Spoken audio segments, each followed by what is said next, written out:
Okay then, so the video that we're going to be looking at today is how to de-wiper a Peugeot 308 GT line. I'm guessing this is going to apply to all Peugeot 308s, not necessarily just the GT line, but this is the model that I've got. So to start with, you want to unclip the little bits of plastic on the boot lid, and then there's two Torx bit screws inside.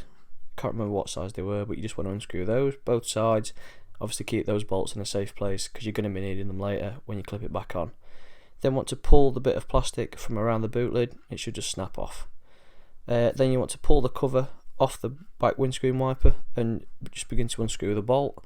Comes off fairly easily. Just wind it and wind it and wind it, obviously until it's loose enough to unscrew it by hand. And again, keep that in a safe place. The next bit that you want to be doing is just trying to wiggle it off. So try and swing it round in any kind of motion to start with, and then you want to pull it off.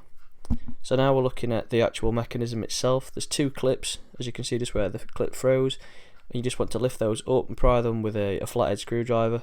Twist the motor to the left, there's a whole unit, and then it'll just slide out for you.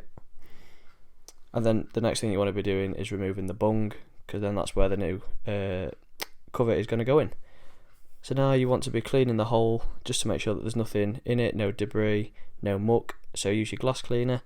And then the next thing that we're going to be doing is using the bung that's going to go in the hole, and we're using the KillAllWipers kit. So next you want to put the adhesive around the lip of it, and then we can slide it in. As you can see, I've got tape around the sides that's going to hold it in when I actually put the bung into the hole in the window. So that just slots in, and then you want to keep the tape on there. I've just left mine in and covered the whole thing back up. Obviously the tape's just going to keep it that little bit more secure, but it helps to keep the adhesive in there and keep it there while it's set. Once you've pushed it through, wipe that little bit of excess adhesive off that's come through once you've pushed it off, and then it's just a matter of assembling the back of the car back together. So just pushing the back bit of plastic on, making sure all the areas are clipped back in, getting your Torx screws again, just screwing those in, obviously not too tight, not overdoing it, but making sure that they're nice and tight as good as they can be.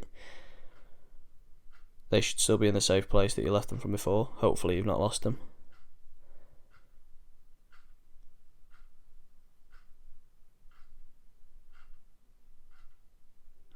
And then all you want to be doing then is putting on the little bits of plastic that go over the holes, and obviously then your back end is nice and flush. Make sure that you got them on the right sides. I don't think they'll fit on the opposite way, so you should be alright with putting those back on. And then just a matter of making sure that all the clips are back together. So that's the how-to on how to de-wiper the car. If you found this video helpful, please subscribe and come back for the next video.